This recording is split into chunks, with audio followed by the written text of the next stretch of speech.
Bonjour tout le monde et bienvenue sur Boursicote, le podcast de l'indépendance financière.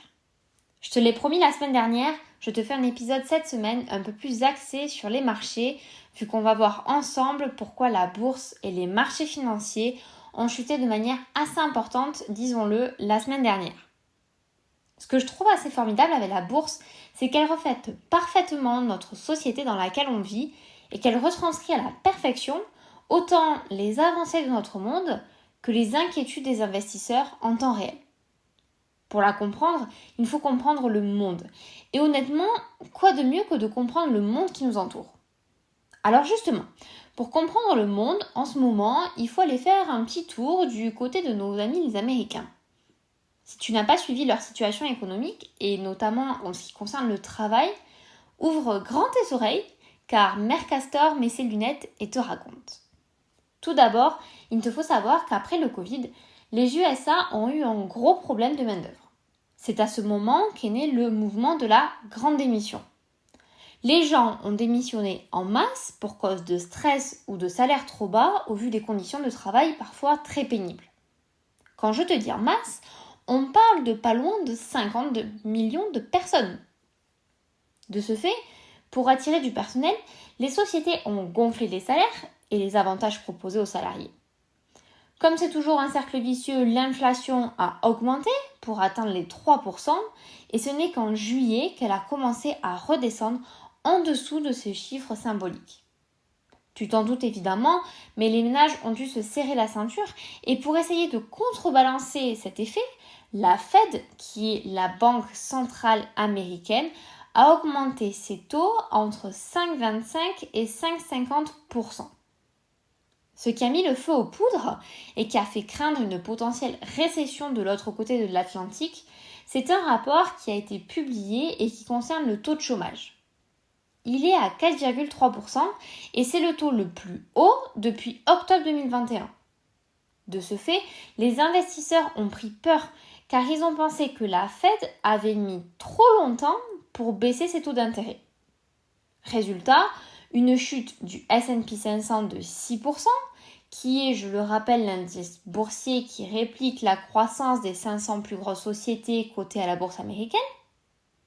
Quand on sait qu'il a un rendement à 11% lissé sur les 10 dernières années, tu te rends bien compte qu'il y a eu de quoi avoir un petit peu peur.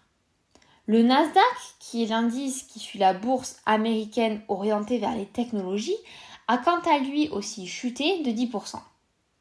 Plein d'indices ont donc chuté suite à cette annonce et la Fed ne compte pas revoir ses taux avant septembre, ce qui maintient la peur des Américains de se retrouver la corde au cou et de revivre une crise économique.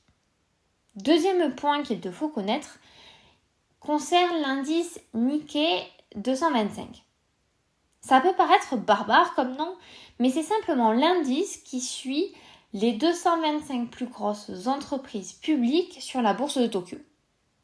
Il a perdu 12,4% de sa valeur, ce qui est sa plus grosse chute jamais enregistrée depuis son ouverture en septembre 1950. Alors, tu vas me demander pourquoi ça s'est cassé la figure pour rester poli. Tout simplement car le yen a énormément perdu de valeur. Pour te donner un comparatif, il n'avait pas atteint un niveau aussi bas depuis 1986. Cela s'explique par le fait que la Banque du Japon, à contrario de la Fed et de la BCE, la Banque centrale européenne, a conservé un taux négatif pour essayer de soutenir l'économie nippone. Au travers de ces deux exemples, tu te rends compte de l'impact des banques centrales sur un pays et sur le monde de la finance au sens large. Alors, que faire, vas-tu me dire ? Même si je te rappelle pour la énième fois que ceci n'est pas un conseil en investissement et que les performances passées ne présagent pas des performances futures, pour savoir que faire, tu dois te fier à ta stratégie.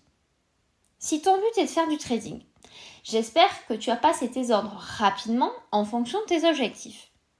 Cependant, si tu optes pour une méthode d'investissement dite DCA, c'est-à-dire Dollar Cost Average, et tu excuses mon accent anglais, c'est-à-dire que tu investis chaque mois une même petite somme dans une action ou du moins un produit, que tu connais comme le coin de ta poche, alors tu ne fais strictement rien.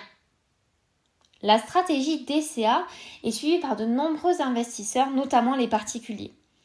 Elle a un avantage qui est qu'elle aime les baisses. Pourquoi, me diras-tu ? Car comme tu achètes tous les mois, tu achètes à des points d'entrée différents, c'est-à-dire à des prix différents selon l'état du marché. Cela va te permettre de lisser ton risque et un peu comme les femmes et les magasins, pour ne pas citer une grande caricature, qui dit baisse des marchés financiers dit solde à moins 50%. Et c'est justement à ce moment précis que ton mental doit être à toute épreuve. Quand je te dis que le pire ennemi d'un investisseur, ce sont ses émotions, c'est parce que dans ces périodes de baisse, tu ne dois pas paniquer. Tu dois avoir confiance dans le processus. D'où l'intérêt d'avoir, comme je le dis régulièrement, analysé la chose que tu achètes et pas suivi les conseils d'un potentiel gourou ou d'un super trader. Faire des choses et investir, c'est chouette, mais crois-moi, comprendre ce que l'on fait l'est encore plus et c'est vraiment ça qui est génial. Si tu veux comprendre encore plus le monde qui nous entoure et l'éducation financière, je te donne rendez-vous dès maintenant sur un autre audio ou dès la semaine prochaine pour un nouvel épisode de Boursicotte. D'ici là, tu connais la chanson, je te laisse mettre un like et ou un commentaire selon ton appli de podcast avec 5 étoiles afin d'aider Boursicotte à mieux référencer. Et si tu es un peu plus axé sur le contact humain, tu peux parler de ce super podcast à ta prochaine réunion de famille. D'ici là, je te souhaite une belle semaine et je te fais plein de bisous.